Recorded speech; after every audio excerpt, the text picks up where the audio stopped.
saúde, a gente teve que ir, eu acho que por 13 de maio. É uma figura que eu mais tenho contato lá de Mandacaru é Hildo. O assunto hoje é diversidade. Vamos conversar aqui com Vitor Pilato, que é o coordenador do espaço LGBT, uma iniciativa do governo do estado. Vitor, prazer ter você aqui. E para começar, eu queria que você dissesse para a gente, assim, de forma bem ampla, quais os principais desafios de se combater a LGBTfobia? Primeiro, agradecer ao Clique PB pela oportunidade, a você, Eliseu, pelo momento, e as pessoas que estão nos vendo neste momento. A dificuldade que nós temos mais de combater a LGBTfobia é questão de cultura e comportamento, né? Leis são importantes, portarias, decretos, esses instrumentos que nós temos legislativo, né? Mas se a gente não muda a cultura, não muda a tradição, não muda o comportamento, maneira de pensar e de agir das pessoas, a gente vai avançando a passos de tartaruga. A gente avança, mas muito devagar em relação a isso. Teve vamos dizer assim, uma lei que deu muito o que falar, que foi aquela lei do cartaz. Muita gente questionou. Tem necessidade de se colocar um cartaz em cada estabelecimento? Ou isso aí é um avanço? Isso é a única coisa que se produz em termos de defesa aqui no estado, é colocar um cartaz nos estabelecimentos? Como é que você enxerga isso? É um avanço porque se fala que todas as minorias vão querer um cartaz no estabelecimento. Isso não é verdade. Porque nós somos o país que mais mata mulheres e LGBT. Ou seja, questões do machismo, do sexismo, da misoginia. Está presente nisso aí. Nós temos o Estatuto da Criança e do Adolescente, nós temos o Estatuto da Igualdade Racial, nós temos Lei Maria da Penha, nós temos Lei do Feminicídio, Lei da Importunação Sexual, ou seja, nós temos Estatuto, ou seja, leis e legislações para essa população. Para a população LGBT nós não temos nada a nível nacional. Nós temos iniciativa nos estados e municípios, mas nenhuma lei que garanta isso a nível de Brasil. Então há necessidade sim disso, porque as outras populações existem legislações que amparam, que resguardam, mas a população LGBT não tem. Então é necessário sim, pelo menos por enquanto. E enquanto a gente não tem uma legislação que avance nesse sentido em nosso Brasil. Você falou aí que não é suficiente, né? Esse cartaz não seria suficiente para combater esse tipo de preconceito. E a gente sabe disso porque aqui na Paraíba tem um espaço, que é o espaço que você coordena, que é só com esse foco, né, de proteger, salvaguardar a população LGBT. Fala um pouquinho sobre esse espaço, como é que ele funciona, qual o objetivo dele e conquistas que vocês já tiveram lá. Nós somos o Centro Estadual de Referência dos Direitos de LGBT e Enfrentamento à LGBTfobia da Paraíba, que nós chamamos, que tem o nome social, de Espaço LGBT. É um serviço da Secretaria de Estado da Mulher e da Diversidade Humana. É uma secretaria que tem 3 gerências executivas: Política para as Mulheres, Racial, LGBT. E dentro dessa gerência tem os serviços e tem os conselhos. E nós somos um dos serviços dessa secretaria. E ano passado, nós inauguramos o Espaço LGBT de Campina Grande. Esse aqui de João Pessoa existe desde 2011. Nós fomos inaugurados em 25 de maio de 2011, né, às 8h15 da noite. Nós fomos inaugurados, foi umas ações do 100 dias de governo do ex-governador Ricardo Coutinho, e que agora, no governo João, a gente dá continuidade e tem a satisfação de continuar essa política que nós achamos importante. Se não me engano, esse espaço foi um dos primeiros do país. Como é que anda a Paraíba com relação vamos dizer, ao direito da população LGBT? Estamos na vanguarda, estamos no atraso? Como é que a gente está? Atualmente, nós estamos privilegiados, né? Nós estamos na vanguarda. Até porque, em relação a centro de referência, nós não fomos os primeiros. A Paraíba não foi um dos primeiros estados. Mas, hoje, pelas pesquisas e pelo Fórum Nacional de Gestores LGBTs, os centros de referência para essa população, eles estão se tornando misto de direitos humanos para poder sobreviver financeiramente. E, especificamente, nós não temos conhecimento que tem o da Paraíba, que fica nas duas cidades, João Pessoa e Campina Grande, e o municipal do Recife. Assim, com os dois estados, né? Mas nos outros estados estão se tornando misto por uma questão política e também financeira. Nesse lá no espaço LGBT, vocês fazem trabalho só educativo, um trabalho só de conscientização, ou vocês também fazem um acolhimento, alguma coisa assim, situação de violência, né, contra a população LGBT? Como é que funciona? Nós fazemos o acolhimento. Esse acolhimento é feito pelo assistente social ou agente de direitos humanos. Essa triagem inicial, depois essa pessoa é encaminhada para ou o serviço social, para programas sociais, ou para o jurídico, para a orientação jurídica. Nós judicializamos mudança de prenome e sexo jurídico e também tem acompanhamento psicológico, tanto as usuárias e usuários como a sua família. E nós também temos o acompanhamento psicológico para mudança de prenome e sexo jurídico. Então, e nós fazemos busca ativa ou na rua ou na residência da vítima, ou em hospitais, ou seja, onde a pessoa esteja, nós fazemos a busca ativa. Qual a principal demanda? A principal demanda é violência familiar seguida de institucional. E a família, nós tentamos fazer o trabalho com a família, mas o êxito ainda é muito aquém do esperado. Por que você acha que esse êxito ainda é aquém? Porque é uma família ainda que está arraigada às tradições de preconceito e discriminação, por nós sermos um estado que estamos numa região nordestina, ou seja, o machismo, o sexismo, a misoginia, o preconceito e a discriminação ainda é muito junto à nossa cultura. E como quebrar esse preconceito? É as pessoas conscientizando que são pessoas, são seres humanos que precisam viver a sua sexualidade, a sua orientação sexual e a sua identidade de gênero de uma forma plena. Porque isso está acarretando, e nosso estado tem acontecido muito isso, suicídio, principalmente de jovens. E principalmente jovens LGBTs. Então, isso é no Brasil todo que está sendo acometido. E a violência é gritante. O nosso estado já chegou a ser o primeiro do Nordeste e fica disputando com Alagoas e Pernambuco qual é o estado que mais mata LGBT no Nordeste. E a nível de população, já chegamos, de 2011 para cá, a ser o que mais mata no Brasil a cada 100 mil habitantes. Por quê? Olha a população da Paraíba, e em 2011 foram 20 homicídios de LGBT. E no estado de São Paulo, olha a população de São Paulo, e São Paulo chegou a ter quase 60 homicídios naquele ano. Então, é surreal essa situação. Então, a Paraíba acaba despontando nesse sentido.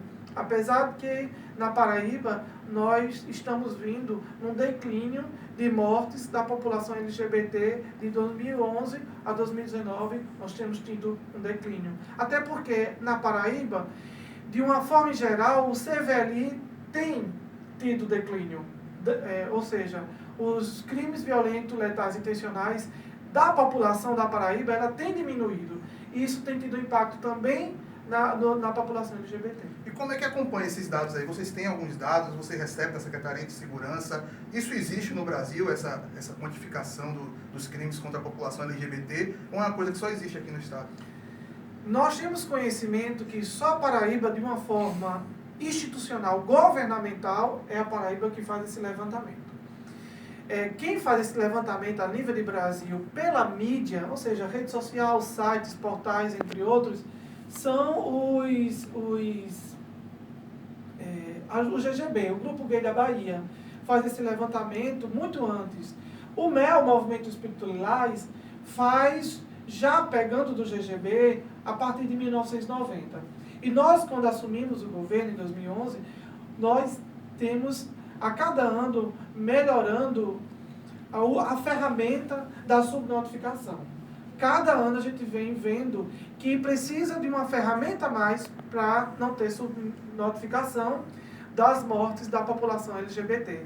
E é uma parceria da Secretaria da Mulher e da Diversidade Humana, junto com a Secretaria de Estado da Segurança Pública, através da Polícia Civil. Aí isso inclui a Delegacia de Crimes LGBTfóbicos, intolerância religiosa e raciais, junto também com o setor de planejamento estratégico, que antes, no governo anterior, era a delegada Cassandra, que agora é delegada adjunta, mas que vem nessa parceria com esse levantamento de dados. Então, nós levantamos a orientação sexual e identidade de gênero, fazemos um pré-levantamento sobre isso, enviamos para a secretaria, ela levanta mais dados sobre essa vítima, a gente fecha um formulário e vai para o levantamento do dado mais concreto. Esses dados aí e essa situação de crimes homofóbicos vai entrar em pauta na Assembleia, né? Foi instalada lá uma CPI só para investigar crimes homofóbicos.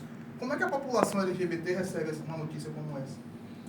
A população LGBT, ela tem recebido com bastante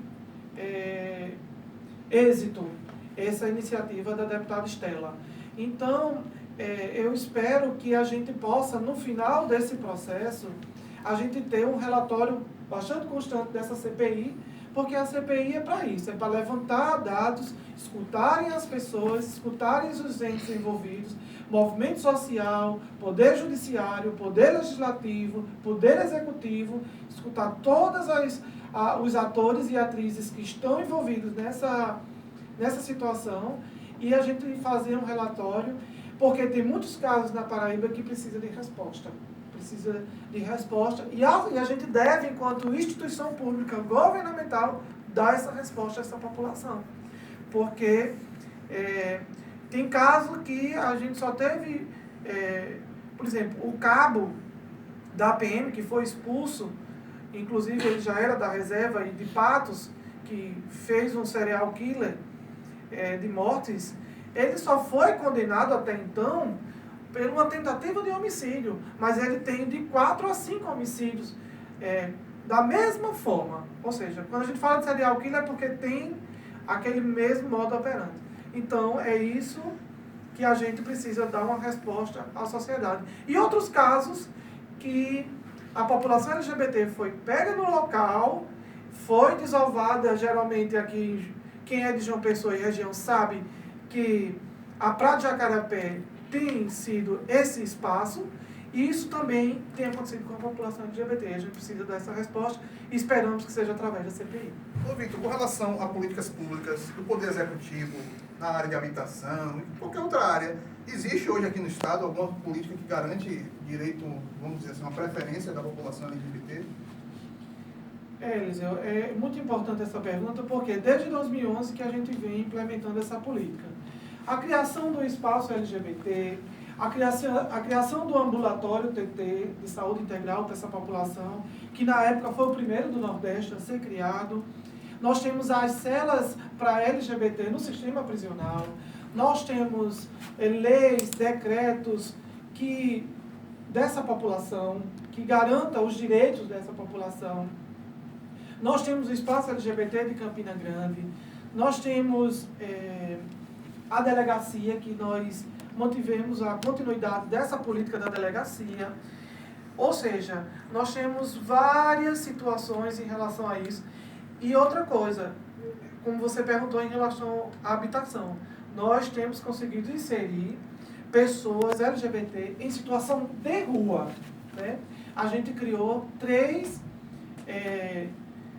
populações específicas em relação habitacional. Pessoas que literalmente estão na rua, dormindo em praças, em parada de ônibus. Nós temos esse levantamento. Essa semana mesmo, uma nossa usuária foi escutada pela equipe da SEAP e vai assinar o seu contrato habitacional. Temos as pessoas que vivem em casas cedidas, ou de amigos ou de familiares, E tem as pessoas que não têm residência, ou seja, nós criamos 3 categorias de pessoas. Urgência e emergência, habitacional, social, em urgência e as que estão necessitando de habitação. Então a gente tem feito esse trabalho, né, e também de conscientização, principalmente ao emprego dessas pessoas. Porque o que é que acontece também? E isso é dito pela população de travestis e transexuais que hoje estão na rua fazendo o seu trabalho de prostituição. O mesmo empresário que abre a porta do seu carro à noite para fazer o trabalho é o mesmo empresário que fecha a porta da sua empresa durante o dia para dar, pelo menos, um trabalho de serviços gerais. Então, nós não queremos muito. E nós temos já pessoas LGBTs que podem estar, principalmente travestis e transexuais, que dá sigla. É o que sofre mais a discriminação e o preconceito latente no seu dia a dia. É essa população que sofre mais e que a gente tem tido um olhar mais delicado e mais específico em relação a isso. Não está na recepção de um hotel, não está trabalhando diretamente com o público, porque capacidade muitas vezes tem. E muitas vezes não tem qualificação, porque também a escola expulsou. Então a gente também quer Existe um preconceito, tanto no âmbito da escola, no âmbito profissional, né, do empresariado. Você acha que existe um preconceito generalizado? Ainda não se quebrou isso? Não. Principalmente, começa em casa. Quando não tem um acolhimento de casa que vai para a rua, que resta a prostituição. Se está estudando, para de estudar, porque o trabalho é mais à noite e durante o dia tem que descansar e à noite ir para o seu trabalho. Então, a discriminação familiar, aí chega na instituição de ensino, a escola. Também não termina seus estudos, consequentemente não tem qualificação, não chega à universidade. Então, poucas mulheres transexuais e travestis chegam a terminar o ensino médio, chegam na universidade. Então, nós queremos, aos poucos, ir mudando isso aí. Mas ainda é um preconceito ainda muito grande. A gente tem quebrado essas barreiras, mas ainda temos muita estrada a caminhar. Vitor, e no âmbito federal? O governo assumiu aí, né, a polarização, um governo que era mais de esquerda saiu, entrou um governo que é mais conservador. E o que isso representa para a população LGBT? A gente tem visto um retrocesso, né? E isso a gente, enquanto também visão de governo e visão de movimento social, não só o Brasil, mas muitos países têm feito presidentes totalmente alheio ou retrocesso, reacionário à população LGBT. Então a gente tem visto, a gente já tinha apontado nas eleições de países antes do Brasil, como os Estados Unidos, de presidentes que iriam diluir a política LGBT na estaca zero. E isso está acontecendo no Brasil. O Conselho Nacional já foi destituído através de uma canetada de decreto. E não só foi o LGBT. Muitos outros, que não era criado por lei, foi extintos. A política nacional estagnou, parou, não existe mais política. O que ainda tem é a gestora LGBT nacional, dentro de uma coordenação, um ministério totalmente engessado, que não consegue implementar nem caminhar com a política, porque isso é uma diretriz do executivo maior. Acredito eu que ela ainda esteja lá na coordenação, porque ele ainda está na implementação do PPA do governo anterior, mas a partir do próximo ano é o PPA do governo atual, então a extinção é chegar a zero, literalmente. E a gente não vê futuro com êxito e promissor para a política LGBT no Brasil. A gente não vê. E os estados também que estão aderindo a essa política, a probabilidade é de estaca zero, se não já chegou a isso. Os únicos que ainda resistem são justamente os governos de esquerda, os governos de progressistas e os governos que que enxerga essa população também como uma população que faz parte do âmbito da sociedade. A gente conversou aqui com o Vitor Pilato, ele é coordenador do Espaço LGBT. Vitor, muito obrigado pela sua participação aqui. E para encerrar, deixar a palavra com você. Se tem mais alguma coisa a acrescentar?